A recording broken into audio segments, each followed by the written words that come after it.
नमस्कार दोस्तों, आज हम देखेंगे श्रेणी संयोजन श्रेणी क्रम संयोजन क्लास 10 के लिए। क्लास 10 में पूछे जाने वाला यह बोर्ड में यह अक्सर करके ये प्रश्न यह श्रेणी क्रम संयोजन या समांतर क्रम संयोजन पूछा जाता है। यह क्लास 10 के लिए है। जो क्लास 10 में जो भी अध्ययन कर रहे हैं उनके लिए है। क्लास 10 के लिए ये बोर्ड में यह अक्सर कर ये प्रश्न पूछ सकता है या पूछा जाता है। समांतर जो क्रम संयोजन या उसी के भाषा में एनसीईआरटी भाषा में समांतर क्रम को जो समांतर क्रम को पार्श्व क्रम संयोजन जो बोला गया है वो मैं अगला भाग यानी वीडियो नंबर 2 में मैं बना कर दूंगा। लेकिन आप सबसे पहले इसमें देख लीजिए श्रेणी क्रम संयोजन। जो श्रेणी क्रम संयोजन होता है, एक बैटरी से 2 या 2 से अधिक प्रतिरोध जोड़ लिया जाता है और जोड़कर उसमें विद्युत धारा प्रवाहित किया जाता है। और विद्युत धारा प्रवाहित होने के बाद उसमें जो वोल्टेज होता है, जो विभवांतर होता है, वो अलग अलग प्रतिरोधों पर अलग अलग होता है, लेकिन उसमें विद्युत धारा चेंज या बदलता नहीं है। सब में विद्युत धारा समान होता है। चलिए ग्राफ बनाते हैं, ग्राफ के द्वारा दिखलाते हैं। तो जो हमारा प्रतिरोध है, प्रतिरोध 2 या 2 से अधिक लेंगे, 3 सपोर्टेड कितना लेंगे 3, और यहाँ पर एक बैटरी से जोड़ लेंगे। बैटरी से जोड़ा जाएगा और एक इसमें यानी लॉक किया जाएगा, कुंजी से लॉकर होगा। यानी इसे की माने एक इसको ऑन और ऑफ करने के लिए एक की हम लगा देंगे। और यहाँ पर क्या हो जाएगा, जो हमारा कहेंगे ना 2 या 2 से अधिक प्रतिरोध, तो इसको R1 मान लीजिए और इसे R2 मान लीजिए और इसे R3। लेकिन इसमें जो धारा यहाँ से निकल कर जाएगा, इसमें धारा कभी चेंज नहीं होगा, लेकिन इसमें विभवांतर R1 में V1 हो जाएगा, R2 में V2 हो जाएगा और R3 में V3 हो जाएगा। और इस प्रकार इसमें विद्युत धारा समान हर एक स्थान पर समान दिखेगा। तो आप लोग देख रहे हैं कि श्रेणी क्रम संयोजन में इस प्रकार हम ग्राफ खींचेंगे। और यह हमारा बैटरी है। आप पूछेंगे क्या है, ये हमारा एक बैटरी है। बैटरी से संयोजन कर लेंगे और संयोजन करने के बाद इसमें से विद्युत धारा निकल कर जो जाएगा, सभी प्रतिरोधों पर विद्युत धारा समान होगा, लेकिन इसमें विभवांतर V1, V2 और V3 होगा। तो इसका जो डिफिनीशन होगा, इसमें यह डिफिनीशन होगा, परिभाषा भी दे सकते हैं कि 2 या 2 से यानी श्रेणी क्रम संयोजन का जो श्रेणी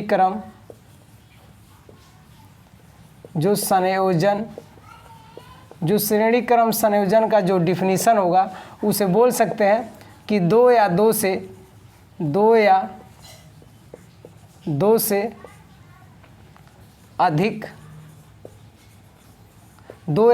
अधिक प्रतिरोध का संयोजन और उसमें प्रवाहित विद्युत धारा यानी विद्युत धारा जब इसे लिखेंगे तो हेडलाइन मान लीजिएगा, यानी और उसमें प्रवाहित विद्युत धारा एक समान होगी।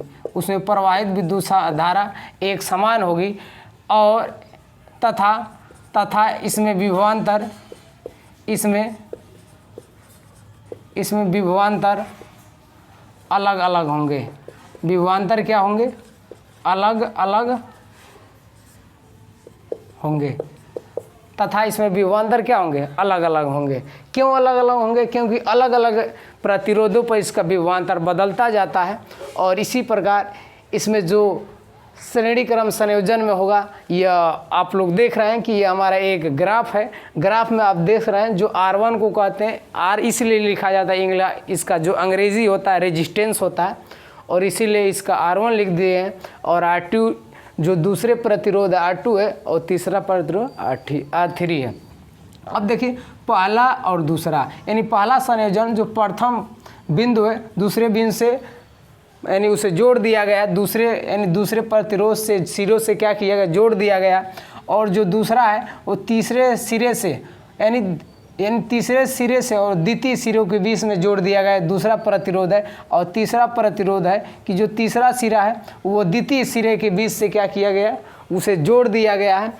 यानी इसका प्रारंभिक, इसका अंत, यानी द्वितीय प्रतिरोध का अंत बिंदु और जो तृतीय प्रतिरोध का प्रथम, यानी प्रथम बिंदु और तथा इसका जो अंत बिंदु है तृतीय प्रतिरोध, उसके इसी प्रकार हम जोड़ते जाते हैं। इसको कोई कथिक हम नहीं बोल सकते, इसे सिर्फ कह लीजिए कि R1 R2 R3 एक श्रेणी क्रम संयोजन में जोड़ा गया है। और इसमें जो विभवांतर होगा V1, यानी R1 के स्थान पर इसका विभवांतर V2 हो जाएगा और R2 के स्थान पर इसका विभवांतर V2 हो जाएगा, R2 का स्थान पर विभवांतर V2 हो जाएगा और R3 पर जो इसका विभवांतर होगा वो V3 होगा। लेकिन इसमें जो हमारा विद्युत धारा होगा, विद्युत धारा कभी चेंज नहीं हो सकता है, कभी भी श्रेणी क्रम में विद्युत धारा चेंज नहीं हो सकता है, क्योंकि यह जो नियम काम करता है ओम के नियम पर काम करता है। ओम का नियम यह बताता है कि अगर विद्युत धारा यानी विभवांतर के हिसाब से हम चलेंगे तो विभवांतर ये बताता है कि कोई भी विद्युत धारा जो प्रतिरोध होता है इनके गुणन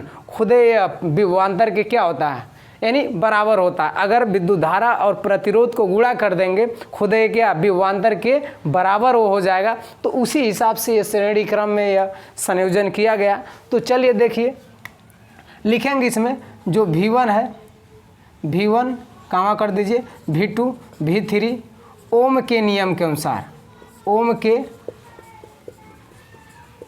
नियम से लिख देंगे, ओम के नियम से, यानी V2 V3 यानी V1 V2 V3 ओम के नियम से। ओम का नियम क्या कहता है, अगर हमारा विभवांतर जो होता है वो विद्युत धारा गुणे प्रतिरोध के गुणन, यानी जो विद्युत धारा और प्रतिरोध के गुणन के बराबर होता है क्या, विभवांतर होता है।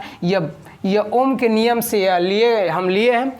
तो इसमें जो पहला हमारा प्रतिरोध होगा वो उसे लिखेंगे, जो हमारा विभवांतर होगा वो V1 हो जाएगा और जो हमारा यानी जो हमारा रेजिस्टेंस हो जाएगा, यानी सपोर्ट इसमें धारा है, विद्युत धारा तो कभी चेंज नहीं हो सकता, नो चेंज। पहला में किसी में चाहे R1 R2 R3 में किसी में विद्युत धारा चेंज नहीं हो सकता है, क्योंकि ये श्रेणी क्रम में याद रखिए कभी भी विद्युत धारा कभी चेंज नहीं होगा। अगर चेंज हो गया तो वो रूल गलत हो गया, ठीक ना। तो देख लीजिए जो हमारा प्रतिरोध है, तो प्रतिरोध इसे या विद्युत धारा यहाँ पर स्पष्ट रूप से आई लिख दीजिए और इसका क्या हमारा चेंज हो गया, जो हमारा पहला प्रतिरोध है R1 है इसे 1 मान लीजिए, यानी समीकरण नंबर 1 कह लीजिए। यानी इसको आप कह भी सकते नहीं भी कह सकते हैं, लेकिन हम इसका नाम इसलिए रख रहे हैं कि यह किसी भी समीकरण में रखने के लिए हम आसानी से बोल सकते हैं, इसको लाकर वहाँ रख दें, ठीक ना। इसलिए हम इसे इसका समीकरण नंबर 1 आप लिख भी सकते हैं, नहीं भी लिख सकते हैं, कोई दिक्कत नहीं।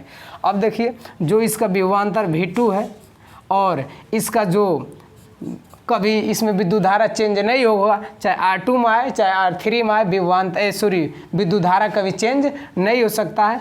और देखिए इसका जो प्रतिरोध है वो R2 हो गया, इसको हम मान सकते हैं R2। अब जान रहे हैं क्यों R1 R2 यानी पॉइंट समीकरण 1 समीकरण नंबर 2 क्यों मान रहे हैं, क्योंकि इसको हमको इसको कहीं अभी रखना है, इसीलिए इसको हम कहाँ रखना अभी हम बताएंगे।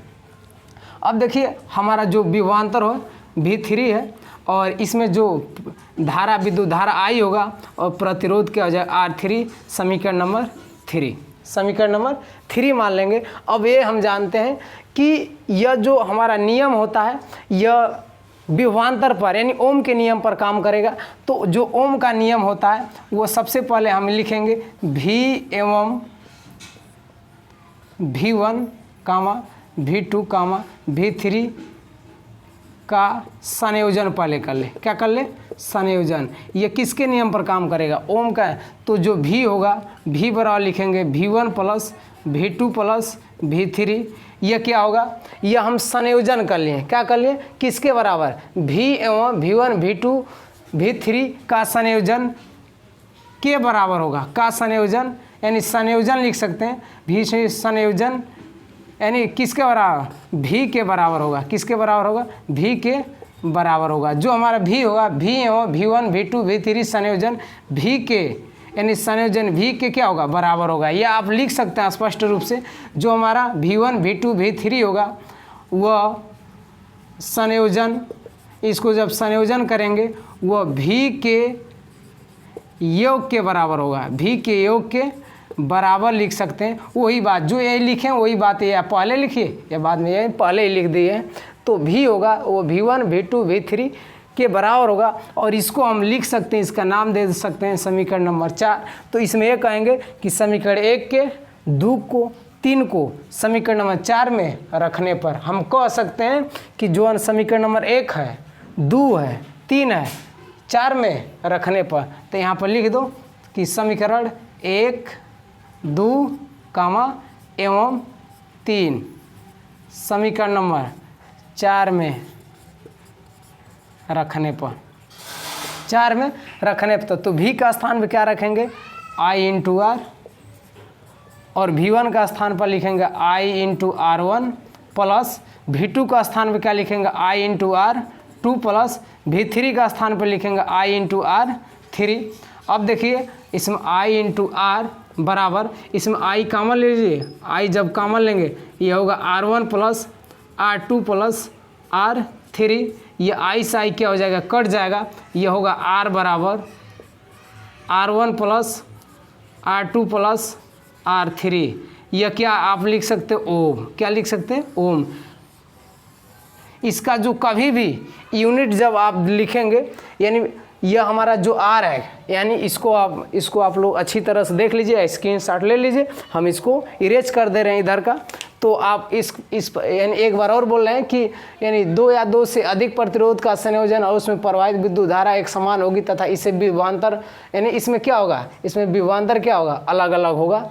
और देखेंगे इसमें V1 V2 V3 के, यानी जो V1 V2 V3 है ओम के नियम से इसे देखेंगे, ओम का नियम जो फॉलो किए हैं, अलग अलग जो प्रतिरोध है, अलग अलग जो रेजिस्टेंस है, रेजिस्टेंस पर अलग अलग प्रतिरोध एवं विभवांतर अलग होगा लेकिन विद्युत धारा समान होगा। और इस प्रकार ये आप देख रहे हैं कि समीकरण 1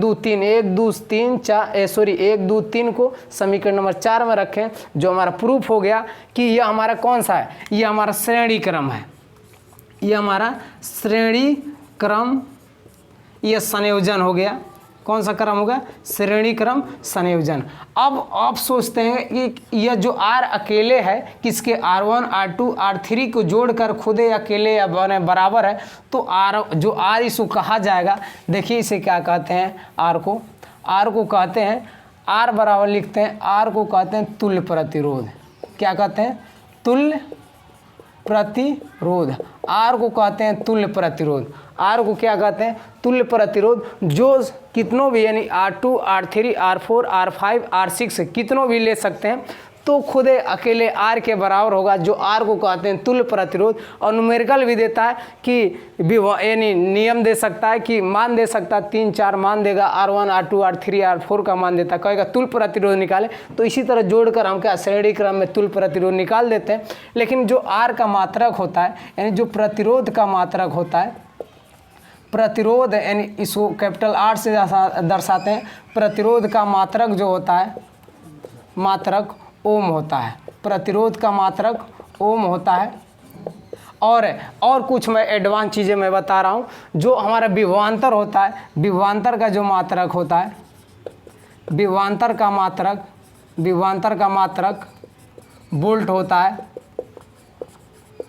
होता है, यानी इसको आप ध्यान में रख लीजिए कि प्रतिरोध का मात्रक ओम होता है और विभवांतर का मात्रक वोल्ट होता है। और एक बात और विद्युत धारा का जो मात्रक होता है, विद्युत धारा जो कैपिटल I से दर्शाते हैं, विद्युत धारा का जो मात्रक होता है, विद्युत धारा का मात्रक एम्पियर होता है।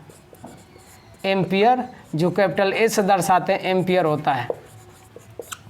विद्युत धारा का मात्रक एम्पियर जो कैपिटल A से लिखते हैं एम्पियर होता है। इस प्रकार यह श्रेणी संयोजन आपके सामने मैं प्रूव कर दिया। अगर ये वीडियो आप लोग को अच्छा समझ में आया तो इसको आगे तक अवश्य बढ़ाइए। नमस्कार।